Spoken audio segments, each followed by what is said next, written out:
Hi, everybody. My name is Natalie Yeadon, and I'm the co-owner and managing director with Impetus Digital. For those of you who do not know what Impetus Digital is, we're a company that has curated and built some of the best-in-class asynchronous and synchronous virtual collaboration tools in the Impetus Insight platform. And we allow life science companies to have advisory boards, working groups, investigator meetings, patient boards, market access collaborations, all online. Certainly, this has been unfortunate since the COVID-19 pandemic, but we've also been virtualizing a lot of people's internal meetings, POA rollouts, internal training, etc. One of the things that we do believe at Impetus is that everything starts with a conversation. And sometimes these big, hairy, audacious, and provocative conversations are just the thing that we need to help us progress along the lines of positive healthcare disruption. So really, the premise behind some of these conversations and our collaboration with the transformative technology community, in which I'm the leader of in Toronto, where the mission for the TTC is to impact the lives of a billion people by the year 2030. And we believe in wellness and flourishing and the promise of health and transcendence for everybody on Earth. So we really feel that the two mergings of those philosophies brings us to the table today to have these kinds of courageous conversations with people like Jordan Mills, where we're doing things that are interesting and new and slightly outside of the norm and out of the box, so that we can truly look at things differently in healthcare. And how can we not, after the pandemic and all the other things that are going on in the world around us today? So very, very happy to have Jordan Mills. And just to introduce her, I'm so happy and honored to have such a brilliant, smart, inspiring entrepreneur at the table today. She is the CEO of MirrorMe 3D, which is one of the first and only companies in the world who's bringing 3D printing to, yes, you're going to hear it, cosmetic surgery. You wouldn't really normally combine the two, but yes, there is actually a combination there. And they're merging the latest technologies in virtual surgical simulation and 3D printing. So very exciting stuff that we're going to delve into today. MirrorMe 3D is revolutionizing the overall plastic surgery experience for surgeons and patients alike. And they've personalized 3D models can be used to improve the consultation process, as well as to serve as a reference tool in the operating room to optimize results. So very, very happy to have you here, Jordan. Thank you for coming to our fireside chat. Thanks for having me. So I think we would be remiss in the world and everything that's going on around us, where we wouldn't just sort of, air a little bit here, other people who might be coming in, not only from international, who might be listening to this internationally, but certainly all of our friends and family in the US. Tell us where you're located and kind of what's going on for you right now, and what are things like feeling for you in midst of what's going on with the protests right now? Yeah, so I live and work here in New York City, in the US. It's been a week, probably 10 days, of having a bit of a heavy heart, having to face some of the problems in my country in a really big way. The positive side is the show of support, finally, that you seem to have people across all spectrums of socioeconomic or race or ethnicity, gender, showing up to cause change and cause good change that we already probably think should have happened and somehow hasn't. So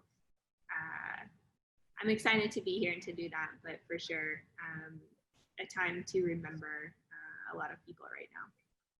Absolutely. And we are with you, and our thoughts, prayers, and just being there to listen to everybody speaking right now. And I think that's probably one of the key things that we should all be doing. So thanks for sharing that with us. So moving on, I wanted to get, we actually have an ecosystem of entrepreneurs, many people who are in the wellness space, mental health. We also have a lot of pharmaceutical, life science, medical device companies that are going to be very interested in your story as an entrepreneur. So maybe we can just start from the very beginning. How did you get to where you are in the first place? Tell us, in your summarized version, what brought you here?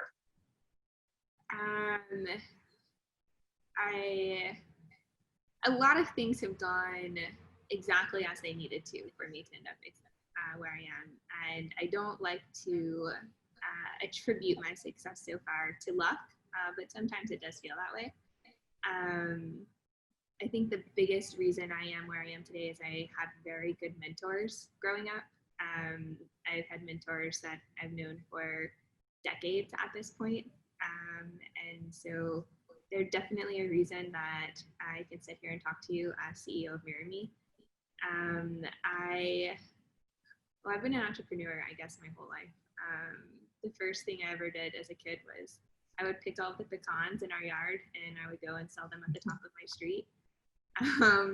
Wasn't especially business savvy. My mom has a photo of I would sell you 1 for 5 cents or like 3 for 12 cents or something. Whatever it was, the math wasn't quite right, but I always did really well. I would sell out. Maybe my parents were calling their friends, but I think I did that starting at like 7 or 8 years old. And I've just, always, I think I was born a creator, and I'm really lucky to have a mom who supported that. There's no, should you do this or shouldn't you do this? It's really, we'll go ahead and try. I guess, here I am. Fantastic. So if you were speaking to another aspiring entrepreneur, and there's a lot of controversy these days, is do you take a gap year, with all the tumult after the COVID-19 pandemic? Do you join the Peace Corps to build your relationships as schools and universities try to figure things out? And then you battle things back and forth between Ivy League schools versus not, and getting the right education versus dropping out and just becoming an entrepreneur and, building a gazelle company. Yeah. What advice would you give to a budding entrepreneur at any stage in their life? Do you think that there's, is education and getting the MBA what's required, or what did you think were some of those magic nuggets that you would give as advice to somebody looking to starting a company? Yeah, I will say I don't have an MBA. I did study for a long time. I studied first finance and then actually interior architecture, which is sort of the convergence of building a business and also the 3D design and printing side of things. I would say I didn't do a gap year, but I strongly encouraged my younger sister to. I think that we have to give ourselves time to explore. And I think that it's very easy to run, but you want to find problems that are interesting to you, that you can be really curious about. If you find yourself wanting to talk to the person on the airplane sitting next to you about this idea that you have, it's probably worth pursuing, right? If it's an idea you're sort of like, maybe not, starting anything is really hard. Going from zero to something is very hard. So make sure it's something you have an innate curiosity for. And sometimes you need to go to school to find it, and sometimes you don't. So how did you get your inspiration? You're not a surgeon. Yeah. And so how on earth did Jordan end up connecting into, of all things, cosmetic surgery? So what was the impulse or the question that started this for you? So I actually joined with a surgeon. Carrie Stern is our founder as well. And she's a plastic surgeon at Memorial Sloan Kettering, and she does plastic and reconstructive surgery for breast reconstruction, so oftentimes after cancer. And MirrorMe, we definitely started in cosmetic surgery, but today we actually do just as much reconstructive surgery. So congenital defects, trauma, cancer reconstruction, facial reconstruction, transgender cases for people making a transition. We've grown our tentacles significantly. But I got here because I'd come out of another startup and I was looking for an interesting problem to work on. I expected to take 6 months off just to give myself a breather, and I met Carrie and ended up only taking 6 weeks off before jumping in. When I first started, I told Carrie, I was like, Carrie, I'm not a doctor. I'm probably like the wrong person to do this. And but I was so curious by it. Again, goes back, I guess, to curiosity. Like, why don't doctors use 3D? I live in 3D, and I came from a world of architecture and design where everything is done in 3D. So it was It was just interesting convergence of all of those things. Which is beautiful. Tell us a little bit about the first startup. Did you go into that right away after graduation? What brought you into the startup world? Because it is different than the typical, like you were saying, get the MBA or the formal professional designation and work for a big company and work your way up. So what brought you into that first startup, and what exactly was it, and what were you working on? So the first startup I was a part of, we did pricing for SaaS companies. So how do you maximize your revenue by increasing lifetime value, minimize customer acquisition cost, increase retention, all those types of questions. I started actually when I was in school, part-time, and the more I did it, the more I knew that was where I belonged, what I wanted to work on. So I made sure I carved a nice path for me in the company. I made sure I had the skills that they would need from me, and grew it from there. So when I first started, there were 4, and when I left, I think there were about 27. They're still going, very successful, great group of people. I just wanted to go out on my own. Right, good for you. So you have this entrepreneurial bent to you that you guess always kind of propelled to being in a place of, I guess, freedom and open thinking, and not kind of being in a regimental space. Yeah, I've never not worked in a startup. So I feel like I'm one of the luckiest people in the world, and every day I'm working on something that I'm also creating. And I think that's probably what draws people to startups. Absolutely. So what were some of the key learnings from that first experience that you find you still institute and leverage in being the CEO of your own company now? Good question. It's probably a litany of things. I think some of the biggest lessons are love your customers. If you love talking to your customers and you keep your ear to the ground, both in terms of how you're serving them today, but what's still missing from what they would like to do, and how you can incorporate that into your product path. I think, we had a really good team that was really fortunate to have some really good advocates up front. And as soon as I came to MirrorMe, I went on the road for 8 months to find those people. And I talked to anyone who would talk to me that was a plastic surgeon.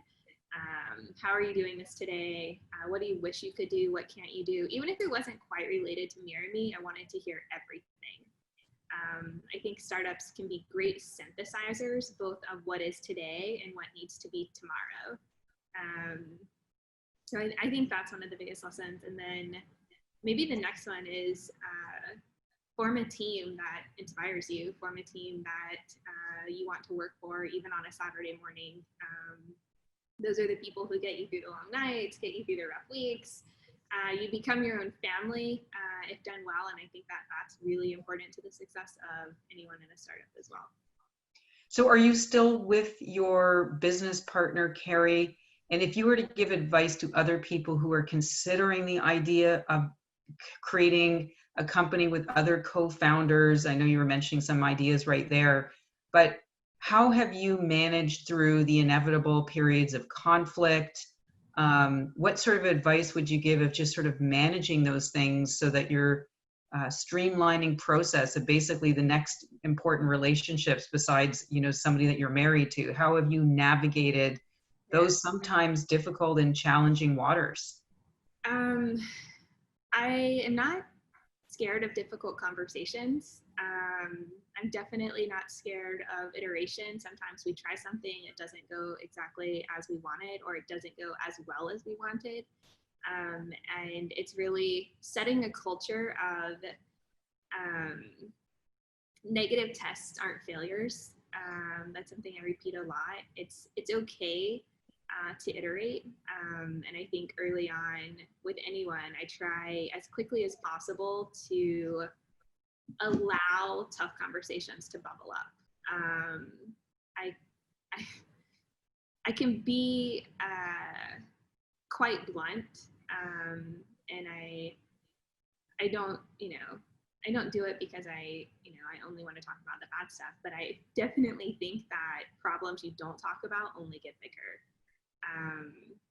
And, of course, there's a way to do it. You can do it respectfully. You can do it without making it seem, that you're attacking ideas or attacking the feelings of other people. When you have a tough conversation, you have to keep it about facts and about work and about, numbers. And it works as long as you're considerate of the people you're speaking with. Love it. So you went out talking to a whole bunch of people. It was almost like a face-to-face market research that you were doing, and you learned everything you could about the cosmetic surgery space, all that sort of stuff. What made you say, okay, here's my business idea? How did you create the idea? And is it the same idea? What you're doing today, is it exactly the same vision that you had back in the day when you decided to incorporate? The vision today is even bigger than where it started, which is really, some of it is exactly as I thought it would play out. I tend to be someone who dreams big. I tell anyone on the team, listen, starting something's hard, you might as well go for it. And, when I started, I made a list of, as many different types of users. And every time I had a conversation, I refined the list or I added to it. What kind of surgeon were they? What kinds of patients were they serving? How often were they in surgery versus consulting versus all of the different things doctors do? If they were using 3D technology, how are they using it? And so after enough information, I just synthesized things, and I had different categories of people. I looked at who could I serve the fastest, who could I serve the best, who could I serve, and they would be sort of after the chasm, the early-ish adopters, but they weren't going to be that initial group that really saw our success. And I allowed everything I learned about our customers really to drive the vision of what this needed to be. We're fortunate in that we serve doctors, but we also serve patients because doctors serve patients. So I talk to patients too about, what do you think about a doctor using this? What would you like to see from a doctor who's using this? So we have a patient side of things as well as a doctor side now. So once you actually had a really solid business plan, and it sounds like it was extremely customer centric, and you had a solid client avatar that you built, did you then go around to look for funding? What was the next step that you took as an entrepreneur building your company? What exactly did you do with that information? Yeah, we had just some friends and family early on, and then a strategic partner came in and invested in us, which was super helpful to have both their name and their financial support. That helped us get through the pains of figuring out the right product, how to package it, how to serve our customers, what was the experience of MirrorMe, not just the product of MirrorMe. And we've slowly, worked up from there, and just earlier this year raised another bit of money to get us to the next 15 to 18 months of growth, which I think we'd be ready for Series A by then. Yeah, which is amazing. So let's just say, for example, I'm an investor, I'm a venture fund, and you're in front of me. How would you describe what MirrorMe does? Like, what was your pitch? What were the key concepts, the value proposition? How did you sell the ideas? Just basically for everybody around the table to get a high glimpse of what it is that your company does. So at the highest level, the goal of MirrorMe is that all patients everywhere receive the best possible care. And that is ensured by giving doctors the best possible tools. A lot of patients who can afford the very best doctors in the world get the best finishes or the best results. And that's doesn't seem to trickle out everywhere all the time. So the goal of MirrorMe is to give tools that are patient specific to doctors, with the hopes of reducing revision rates, which revision rates are extremely high for soft tissue surgeries. Traditionally, soft tissue has been hard to predict. we're helping increase the predictability of soft tissue, as well as giving surgeons plans for exactly what they're hoping to achieve. That's a high level. The small level is, we have the 3D printed models, we have the 3D printed guides and templates. We now have 3D printed splints that are patient specific, that are just for rhinoplasty today, but showing about a 30% better control in swelling over the first 4 weeks. And then on the inside, we're building out a surgical guidance system delivered via augmented reality that takes all the 3D printed things that we do and delivers it through a digital experience, which decreases the cost of working with us, which hopefully increases access to everyone having this technology. Oh, wow. So there's a lot there and a lot of really cool things that you're doing. Yeah. So let's actually sort of dissect the first piece, which is a core component of the aids and the guidance and the those things that you're actually creating as tools are 3D printed. Tell us a little bit about how you learned about 3D printing.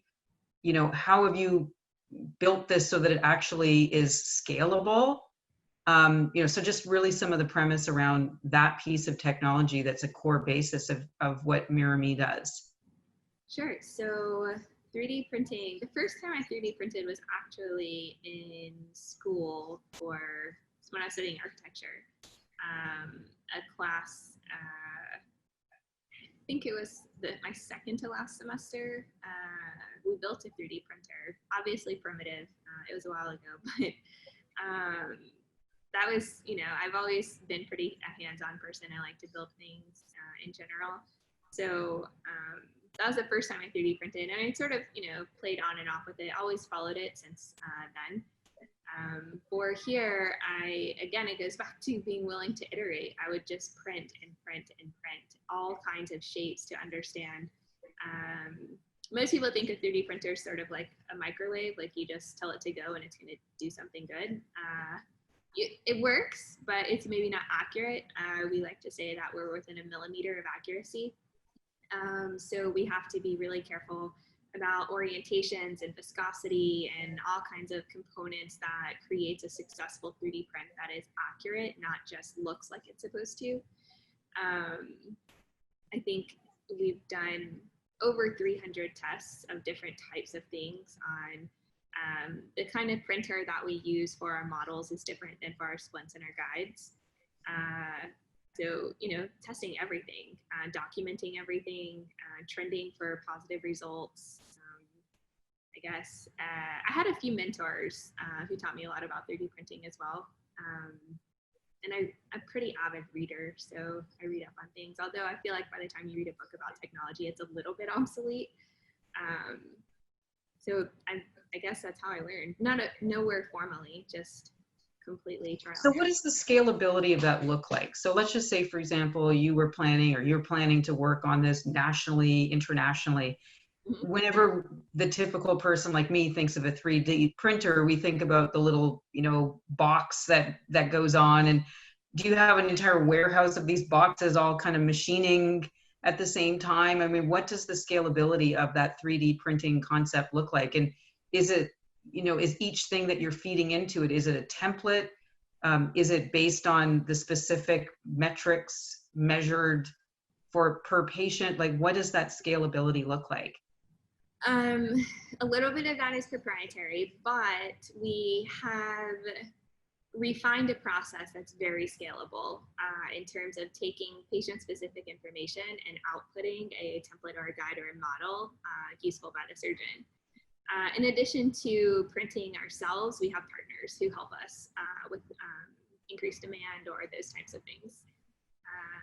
We have some really actually incredible partners who understand that we work on the time of the surgeon, and oftentimes that's rushed. So we have some long days simply because cases are happening, although not in the current environment. It's a little slower, but it can happen within 48 hours of us receiving information. Right. Sounds really, really interesting. So you also mentioned that a newer dimension to what you're doing is, besides providing these more accurate guides that are very personalized for patients, that So when they're obviously added, it decreases inflammation and other things that would have happened if something didn't quite fit right. You know, so there's all kinds of other great parameters associated with having something that's uber personalized when we talk about precision medicine.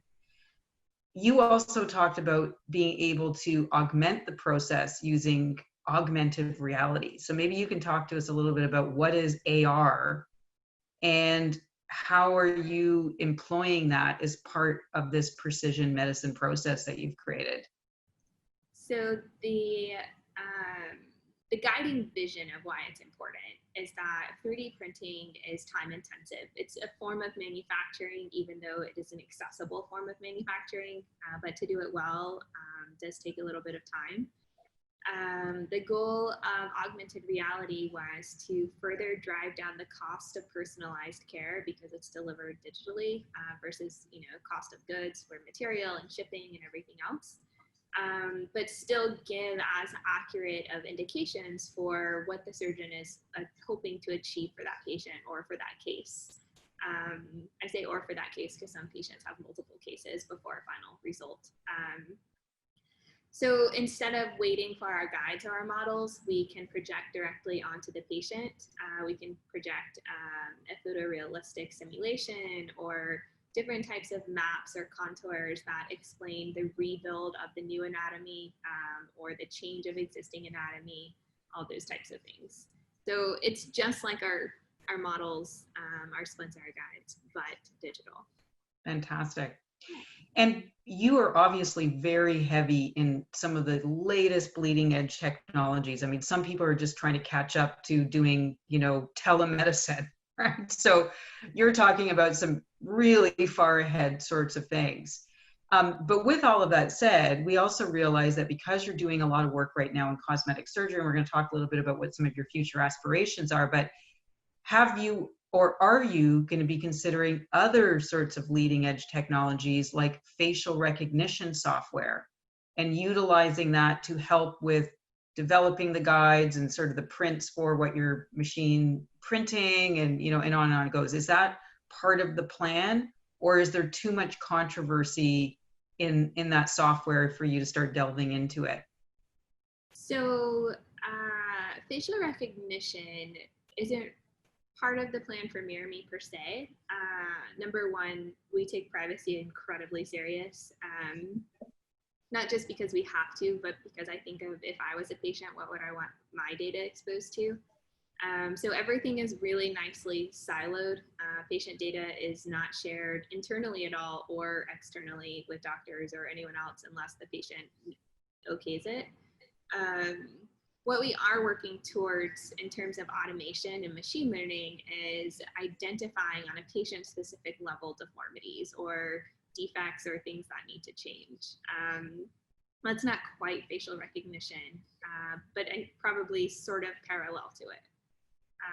But we don't, when we do patient-specific medicine, we don't match anything to a normal or to a standard. Everything is truly patient-specific. You bring up something that's really interesting about machine learning, neural networks, the predictive markers of what things look like. And you're talking also about the ever-changing structure of how things meld and mold. We all know, for example, when you put braces in, the mouth and the teeth continue to move. And I'm sure the same thing happens with other sorts of insertions and other things like that as well. But also the curious question about child development. Mm-hmm. And like you were saying, of predictions of what something like, i.e. a deformity, would look like in terms of progressing and doing the forecasting and the reshaping.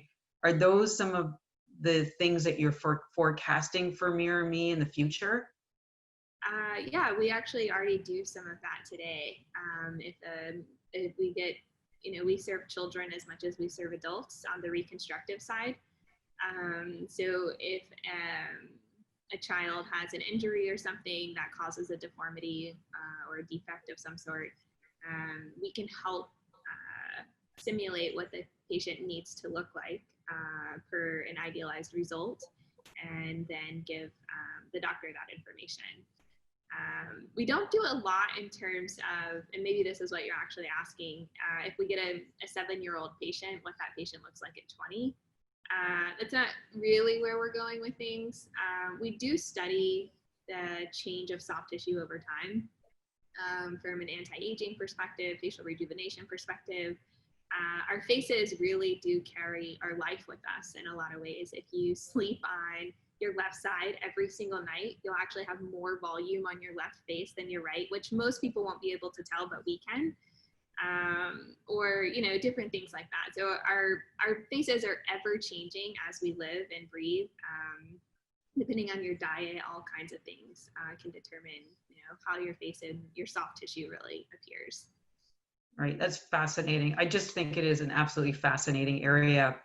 You mentioned again some really great positive outcomes, and certainly I think there's some huge value proposition here in terms of cost savings, especially when when you add in the cost associated with multiple revisions or refits and things like that. The costs associated with managing like excessive inflammation and the medication costs of those, and back and forth. And I think there's a quality of life piece to this. Have you ever collated a whole value proposition in terms of looking for more public payers to be paying for these sorts of things? Or is this still in the hands of the patients themselves feeling that this was important enough for them to pay for this directly? We are starting to become vendors of hospitals so the problem with healthcare from a public side is that you have the jungle, shall we say, of reimbursements and CPT codes, and ultimately who pays for what and can we get it for the cheapest cost ever. We are starting to have some progress on that internationally, or actually, sorry, nationally. International is doing a little bit better than the US in terms of regulating 3D technology for healthcare, but we're starting to make progress there. People are starting to successfully add us to the OR bill and get reimbursed for it on reconstructed cases. Just as important as, you know, having the right screw or custom plating or something during reconstruction is having the right tools to help you achieve what you want to achieve. And I think that case is quickly becoming made for us. There's tons of peer-reviewed journals that discuss the benefits of 3D printing and 3D printed or 3D guided tools. So yeah, it's very close to my heart to serve everyone.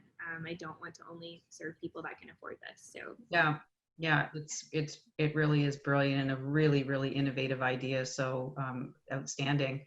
Now we also are hearing a lot more, you know, again, unfortunately from post Covid-19, that regulatory agencies like the FDA, like the NIH, and many others across the world are accelerating, modifying their approval policies, etc., especially around things like prescriptive digital therapeutics and other sorts of medical devices. Is this something that your company is considering going down the road of becoming a prescriptive, you know, therapeutic or device in the future? So we are already registered with the FDA as a manufacturer of the splints. We will certainly, for the augmented reality guidance system, we're going to testing for this officially later this year. And we will be technically, I believe, a class 2 device because you can do diagnostic information from how our machine works. So yes, we will be regulated. We already are regulated in many senses. We have a full quality management system, as well as design controls, version controls for everything. And we're very much prepared for it. I think that it's exciting to see change happening in healthcare for telehealth and that sort of thing. But, you know, I don't like to make the FDA or regulatory bodies sort of the villains here. I think that they serve a really important purpose of ensuring patient safety on anything brought into the market. But very encouraging to see them looking towards the future finally, which is awesome. Yeah, it really is. And it's exciting to see what the future looks like there. Another key component here also in terms of ease of use, always, especially when we're talking about technology, oftentimes comes down to the issue around interoperability, being able to ensure that information, data, et cetera, is easily related and accessible through mechanisms that the physicians are already using, be it electronic medical records or health records or what have you. Where is your systems from an interoperable standpoint fare in this equation? Yeah, I will confess that we run parallel to most of those systems today. We're dealing with 3D data, and we have just a completely different experience than a bunch of form fields that you see in an EMR. It's been a strategic decision on my part from a messaging perspective that we don't want to be a billing system. We want to be a care system, and we aren't interested in physician burnout. We're interested in facilitating the physician's job to be easier, to be faster or more efficient, not give them even more things to check on. Another way we approach this slightly differently is that if you as a patient have a MirrorMe profile, you can upload all of your 3D data and add doctors to it. So any doctor anywhere, someone in your hometown, a specialist across the world, you can share your information and have a consultation with them. And they'll be able to see your data just as though you gave them a CD in person of all of your data. And it stays with the patient for as long as they have a MirrorMe profile. So although we aren't currently integrating with things on the market quite yet, we are very much thinking about patient data belongs in the hands of patients, and how do we make sure it stays there versus gets locked away inside of a facility that doesn't want to let go of it. So I know that when we talked a little bit earlier before we started, you're a big proponent around patient privacy, healthcare data, ownership. With all of that said, and since you and your company are really far ahead in terms of technology adoption and creation, have you been considering the use of blockchain as it relates to the holding of this data so that patients truly own their own information? Yeah, I think so. I think blockchain is still in its nascent form in some ways for healthcare. I can say here's what we're doing similar to blockchain. Anytime someone touches the data of a patient, the patient knows about it. Patient data doesn't get shared without patients agreeing to it. The way that we've siloed everything is that if you think of everything as a block, all data blocks, which is a piece of patient data, is only assigned to the patient. And a patient can get assigned to a doctor, and then doctors obviously to clinics or healthcare systems. But really, we put the patient above their data. We don't put the data between the patient and the doctor. And I feel that is, very important to ensuring patients, when I say I would put my own data in here, and I do, I trust who I share it with. I know who it's shared with. I can take people off of my profile. We have a whole process for that. I love it, and it really is the description of blockchain, and it sounds like you're sort of creating it, which is brilliant. Now, with all that said, I mean, how do patients have access to their data? Is it an app? Is it some sort of a web interface? Is it another third-party service where you basically load that data that they have the processes in place to do as you've suggested, or what exactly is it? So we have a patient web app. As of today, we're working on a mobile app. The reason we have been slow on the mobile app side is just because the data sets that we're working on are huge. They don't load well in mobile, but we have overcome that, and we're working on a solution to at least have some functionality on the go. But this is your health data. We don't want you accidentally exposing it, so we've had to be really cautious about the security of a mobile app since it is on a phone and our phones go everywhere. But you can sign up if you have existing 3D data. You can hop on a quick call with us. We can help you upload it and sort it. You can upload both 2D photos that are important to you for, tracking progress over time, as well as 3D. And our mobile app will actually have a patient scanner for iOS users. And so patients will be able to scan themselves in 3D and track their progress either ahead of surgery or postoperatively. Wow, very cool. I'm assuming that part of this process of this app, like you said, is they're taking photos of themselves and that gets uploaded into the system. Mm-hmm. Yeah. Yeah, you can take photos or actual 3D scans. Nice. Very, very cool. I love it. So as we're sort of looking at this and looking at the progress of you and your company as a whole, you now have this really great place. How would you describe to this ecosystem of other entrepreneurs and small companies, as well as other big companies, what your voyage was like in accessing your first 100 customers? What was your process of doing that? Was it just word of mouth? I mean, based on the kind of work you do? Was it because of your business partner? How did you acquire your customers? And I mean, all of those avenues. The best way was through advocacy of our early customers. So we had a few doctors who were quite well respected, if not, and obviously I'm biased, but truly I believe some of the best in the world advocate for us. And not only are they advocating for us on the outside, they're advising us on the inside. So we are constantly getting surgeon feedback, and I think that we've been able to differentiate ourselves from other would-be competitors in that we work with surgeons so closely, from the ideation to development to actual delivery. Other than that, obviously, sort of as any startup, brute force, talk to anyone who will answer the phone, email everyone who will respond. We went to a few industry shows. Those were okay. I think most people sort of think if you aren't one of the biggest vendors there, you do get drowned out, and I would support that a bit. But we were lucky to have some people, because we are on the cutting edge of things. They wanted to publish on us, which helped. So we provided them stuff for the study. We didn't pay for the studies. A few of the studies were surprises to us, but that's also helped. That's really cool. And again, because you are working in bleeding edge space, you are working with sometimes very traditional types of physicians.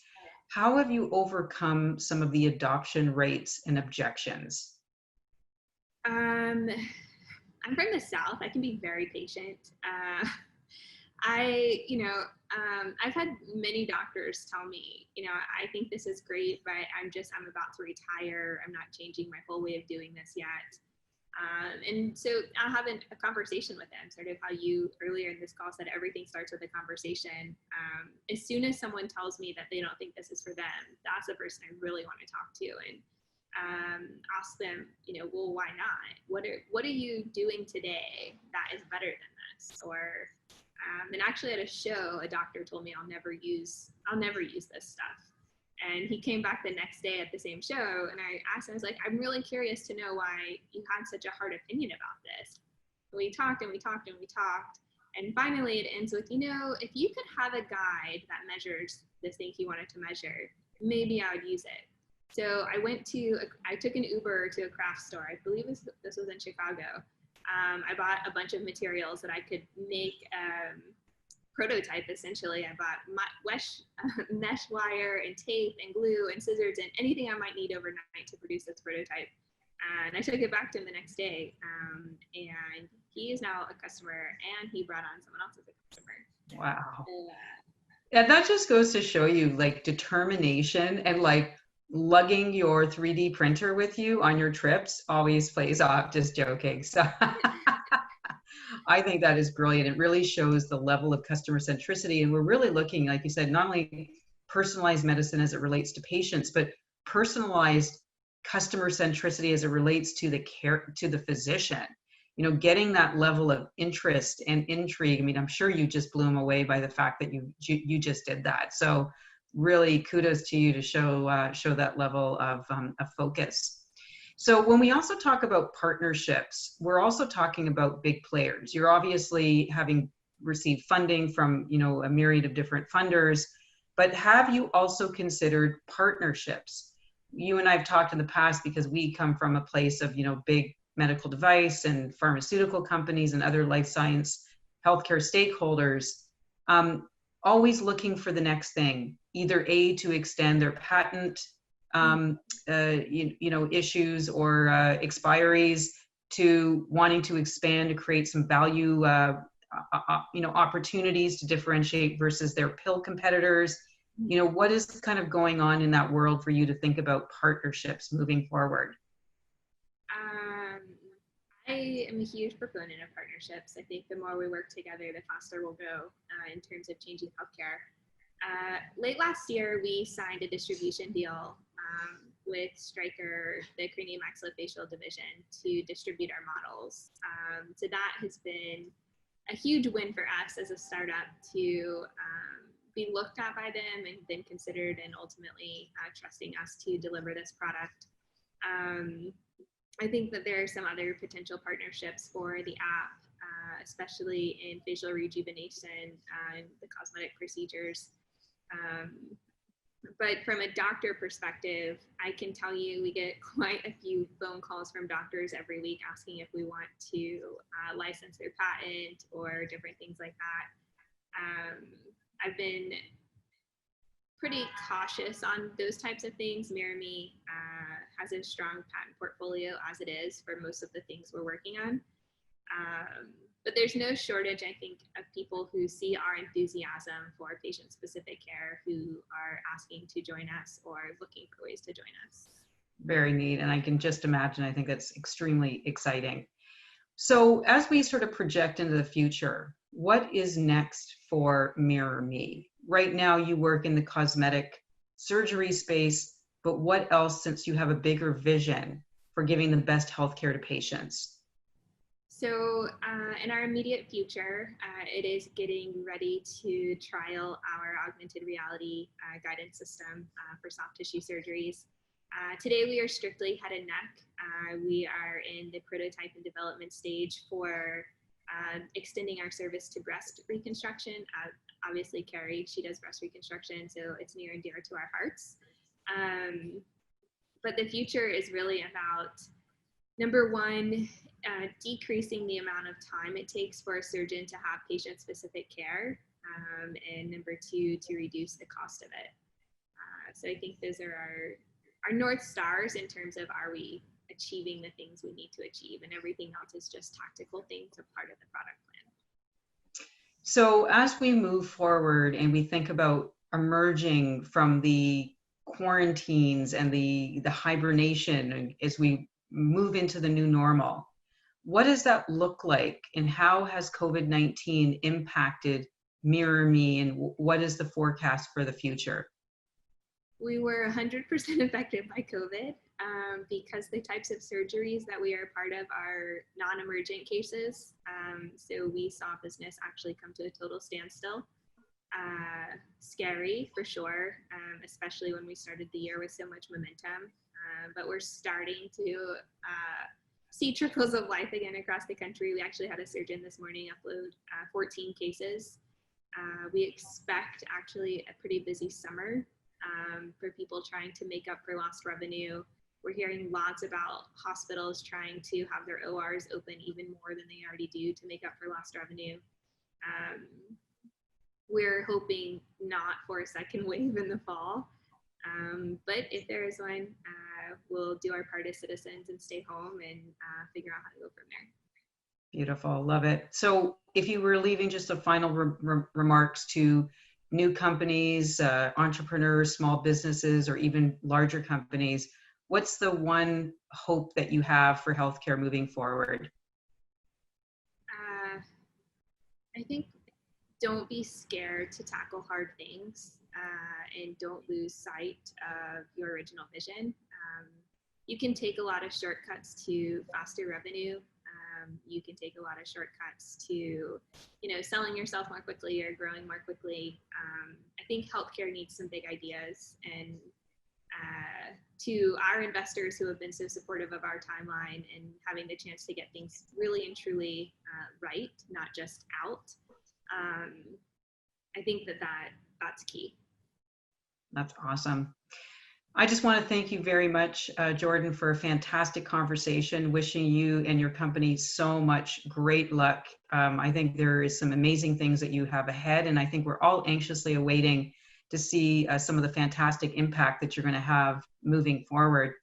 For the rest of you, I want to let you know that I will be leaving links to MirrorMe's website as well as Jordan's LinkedIn profile if any of you are interested in contacting her directly. In that description, we'll also be leaving you with links to Impetus Digital. And as I was mentioning, if anybody's interested in having some more of these sorts of discussions, figuring out how to leverage 3D printing, augmented reality, or even some of the work that Jordan's doing, some of these provocative conversations that are pushing healthcare in a forward, disruptive manner, that's exactly what we do. We're the bridge for those courageous conversations in advisory boards, focus groups with all of your allied healthcare stakeholders. So please look out for us on YouTube, Twitter. We'll be leaving links to our blog articles, and so we'd love you to subscribe and look for those as well. So thank you to everybody. Also the trans tech community, we will be leaving links as well too. So best wishes to all of you. Thank you, Jordan, for your time, and wishing everybody a wonderful day ahead. Bye.